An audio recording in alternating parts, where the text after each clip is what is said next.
It's the Wine Wolf, and I'm here to just give a few tips on how to pick a proper bottle of wine that you may like if you're going to the store.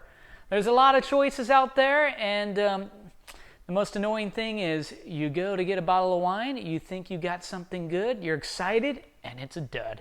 Now, this happens to everybody, even myself. It's part of the luck of the draw. But there's some things you can do to narrow it down so you have something good. Let's see what it is.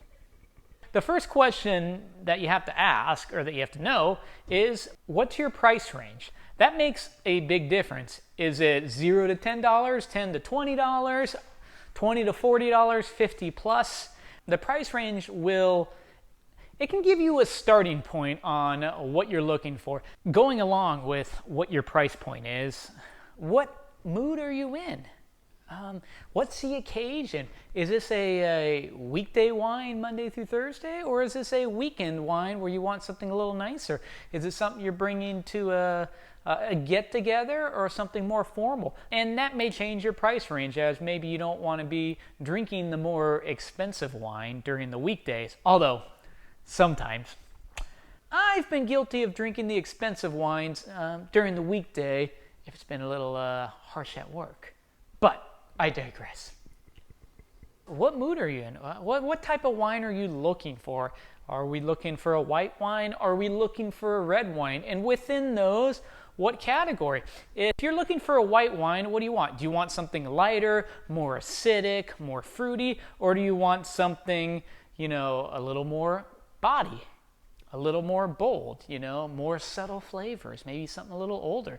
That's going to change, with the price too. So maybe you want something very citrusy. That may put you in the category of a Sauvignon Blanc. Maybe you want something a little more softer, a little oakiness. That may put you towards the Chardonnay, may put you towards Viognier that's been, aged on the lees. Now, what about a red wine? Do you want something light? Do you want something, let's say, medium body, or do you want something big and bold? Do you want something sweet, or do you want something dry? All these things will kind of help you narrow down what type of wine you're looking for. Number 3, now you can narrow it down to the region or appellation or even the varietal. So when you're looking at, maybe you want a light body wine. What do you want? A Pinot Noir? A light Grenache? Do you want something big and bold like a Cabernet Sauvignon? Something medium body, Cabernet Franc? Sangiovese? What type of grape are you looking for? Or the region? Because if you go to Europe, a lot of the wines, especially in France, will be by the region. You want Bordeaux, you want Burgundy, the Rhone. So that can help you narrow it down, region, country, this and that. If it doesn't matter, then fall back on, what you're looking for. Something light, bold, medium-bodied, whatever. Number 4, and this is probably one of the more important things to understand, and this is kind of a lot of times what I'm looking for is you need to learn how to read the label. Not perfectly, but just there's some key things I look for a quality, bottle of wine that I'm going to like.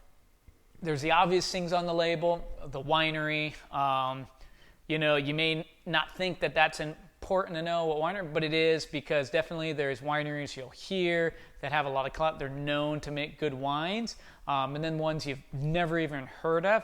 Now, I will say something where the name on the bottle, they don't even have the name of the vineyard. It's not even on the bottle. It's just like a bottle you find. You read the label. You don't even really know where this comes from, who makes it. That's a dead giveaway for me. That's not what you want. If you want quality wine, avoid that. That's going to probably be a drinker for the masses. If you can't figure out who made this or where it came from, leave it immediately. It's not for you. Well, maybe it is, but it's not for me. So a lot of the labels, they'll look at the region. So if I'm looking at regions, let's take California, for instance. If the label says California as the region, yeah, I'm probably not going to go for that, because that can mean anything. There are so many different growing regions in California that this screams to me budget wine, something I'm not going to want.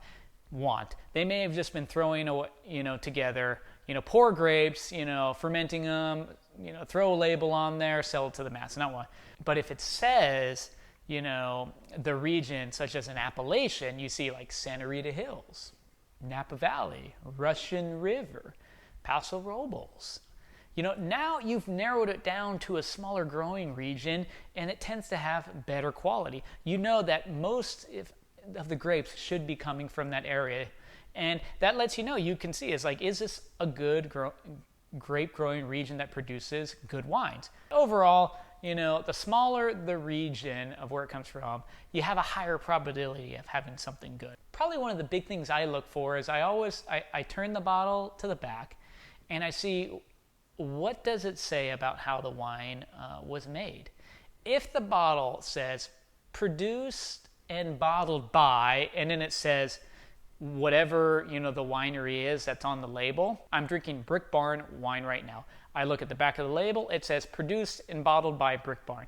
That term, produced, tells me that at least 75% Brick Barn made that wine from start to finish, from harvesting, fermentation, start to finish. And that's what I want to know, is who made the wine. Did the winery on the label, did they make the wine? Because there's some tricky terms. So for instance, if it says vinted or cellared, like vinted and bottled or cellared and bottled by, you don't really know where that wine came from, because there's a lot of wineries or even grape growers that they'll get the grapes, they'll ferment them, they'll make the wine, put them in barrels or tanks or whatever, and then they sell them on what's called the bulk market. And other wineries, they'll try them, see if they like them, and they may say, hey, I can get this wine that's already made on the bulk market for a cheap price, slap my label on it, and have more wine to sell. Maybe mark it down a little bit and sell a lot of bottles, make money. Now maybe they may buy the bulk wine and they decide, well, it needs a little more age, so there is some decision making in it. They may, this needs to sit a year longer in the barrel, or we'll do something else to it. But they're buying it already fermented, and for me, honestly, that's a no-go. When I'm buying wine, I want to know the winery I'm buying from, they got it from start to finish. Now the caveat is if they got the grapes, from a different vineyard, that's no big deal. Let's say you're a winery, you have, let's say, 20, 30 acres, you're a small boutique winery, but you want to make more wine, so you may contract with a grape grower, let them know this is what I'm looking for. They'll do all the farming, and then you buy those grapes. During the harvest, those grapes come in, that winery, they do, the fermentation. They make all the decisions from the beginning of the winemaking till the end. Yeah, that's fine. There's some fantastic wines made that. I just don't want anything that somebody else made and then they bought it in bulk market, slapped their label on it, and then essentially for me that's like tricking the consumer, because you think oh, they made this wine from the beginning to the end, and then they didn't. They're just using their label as a clout. I don't like that. I don't like that. That's just me though. It doesn't mean that the wine's not good. It could be good wine. They could have found good bulk wine on the market. It could have been good. But that's not what I want. If I'm paying good money for the wine from a specific winery, I want to know that they made it from start to finish. And you'll see this. You'll see these big vineyards, big names, and you'll look at the back of the bottle and it won't say produced and bottled by. It'll say cellared and bottled by. Or it'll just say bottled by, like they just bottled it. And for the most part, you can be sure that they didn't really make the wine, but they're just slapping their label on it. I stay away from that, because even if it's a big name vineyard, I want to drink what they've made, so I know what the big name is. I don't want some bait and switch that they're doing. And then, lastly, it's kind of getting into the weeds, but there's a lot of different terms. Is this a reserve wine? Reserve doesn't really mean anything about the quality. Maybe the winery will say, yeah, this is our better, we'll call it a reserve, but there's no objective factors that say why it's better. They just think. There are some terms like in France or Italy where it does mean something more, or even Spain, where if they say Gran Reserva, that may mean the wine had to spend so much time in an oak barrel. Maybe 12 months, maybe 24, but there's actually rules on why it had to stay. Now, remember, this is getting into the weeds. You can do that extra research if you want, but sometimes you're going in the store, you don't have time to do all those things. So If I'm going to sum it up how to do it the quick and dirty, we just go back, to it. Like, what's your budget? What are you looking for? What's the occasion? What mood are you in? What type of wine you looking for? Can you narrow it down by the region? What does it say on the bottle? Do you have confidence that the wine was made from beginning to end on the label, knowing that they truly made it? That's a big one for me. And then just other tricks and clues. So I find these methods, they tend to help me pick a decent bottle for the most part. It's not 100%, so you do the best you can, and you can always pull out the smartphone and look at some reviews or whatever, but you don't want to be in the store forever looking at every wine, comparing. Sometimes you just got to take a chance. And sometimes you'll find a diamond in the rough, and other times you get burned, and it sucks getting burned. But it happens. Hopefully that will be helpful. The easiest way to find a good bottle of wine is, one, you do wine tasting. So you go to tasting rooms and you taste the wine and you figure out what you like. That's what I like to do the best, do the wine tasting so you know what you're buying. Or you go to a wine shop where the people at the wine shop, they know all the wines, you tell them what you're looking for, and they will definitely guide you to find something good. I've had really good success with that. You say, hey, this is what I'm looking for, and they'll be able to get you something quality. And generally, if it's a good wine shop, they're not going to carry any BS crap wine that you'll find in the grocery store or other places like that, where most of that's for the masses. But we're not here for wine for the masses. We're here for good stuff. Cheers.